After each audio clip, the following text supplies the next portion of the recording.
আজকে আমরা এসেছিলাম অর্ঘ্য অপটিক্যালসে। এটি আছে পাড়বিরহাটা ভি মার্টের অপোজিটে। অঙ্কিতার একটা সানগ্লাস নেবে। একের পর এক সানগ্লাস দেখা চলছে, কোনোটাই ঠিক মতো শ্যুট করছে না ওর মুখে। অঙ্কিতার সানগ্লাসের রিকোয়ারমেন্টগুলো শোনা যাক।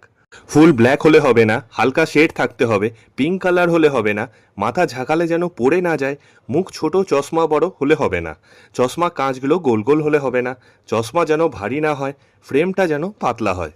দোকানের কর্মচারী ভাই দেখাতে দেখাতে ক্লান্ত হয়ে গেছে। একের পর এক সেলফ খুলছে, চশমা চোখে চাপছে, আবার সোজা টেবিলে নেমে যাচ্ছে। দোকানে একজন ফিমেল স্টাফ ছিলেন, তিনিও নেমে পড়লেন এই যুদ্ধে। প্রায় ভগবানকে ডাকার মতো অবস্থা। তখনই অঙ্কিতার একটা সানগ্লাস পছন্দ হলো।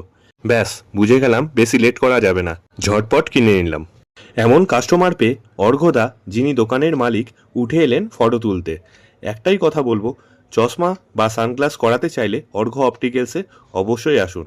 হিউজ কালেকশন পাবেন, দামও কম, বাজেটেও চলে আসবে।